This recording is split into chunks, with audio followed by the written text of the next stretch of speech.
U.S. President Donald Trump may give the order to assassinate Iran's supreme leader, said U.S. Republican Senator Lindsey Graham live on Fox News. Commenting on the protests, he addressed the Iranian authorities, threatening them with destruction. Donald Trump is not Barack Obama. He will protect you. Ayatollah, you need to understand, if you continue killing your own citizens who are demanding a better life, Donald Trump will kill you. In addition, Graham called the Iranian regime Nazi and openly stated that help is already on the way, hinting at possible consequences from the U.S. for the Iranian authorities. He stated that there will be change in Iran. This will be the biggest change in the history of the Middle East, freeing you from this Nazi regime. People of Iran, help is already on its way to you.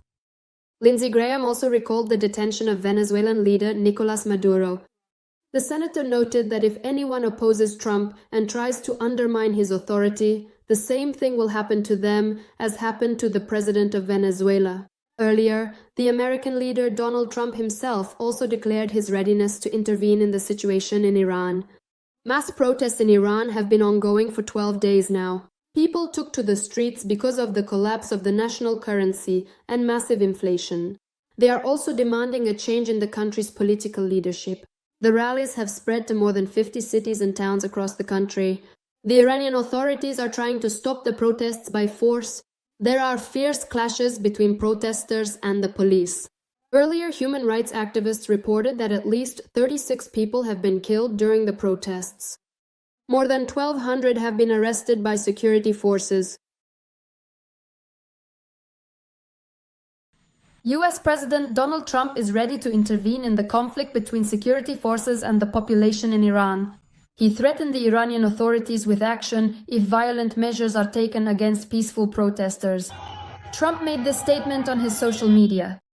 If Iran shoots and brutally kills peaceful protesters, as it usually does, the United States of America will come to their aid. We are ready to take action. As is known, protests in Iran have been ongoing for 5 days now due to the sharp drop in the national currency and the rapid rise in prices. Currently, the exchange rate is about 1.5 million Iranian rials to $1 US. Against this backdrop, food prices have soared by 60 to 70%. Shop owners, merchants, university students, as well as women's rights activists have taken to the streets to protest. Although the protests began as demonstrations against worsening living conditions, participants are also dissatisfied with the way Iran is being governed. The protesters are demanding changes in the country's leadership. Security forces are using brutal methods to suppress people, resulting in casualties and many injuries. According to media reports, at least 7 people have been killed and several dozen injured. It is also known that 7 people have been arrested. On the eve of the protest, U.S. President Donald Trump stated that he would support new Israeli attacks on Iran if Tehran continues to work on missile development and its nuclear program. He said this before the start of talks with Israeli Prime Minister Benjamin Netanyahu. Trump stated that if the nuclear program is resumed, the United States would have to destroy the nuclear facilities. At the same time, he expressed hope that it would not come to that.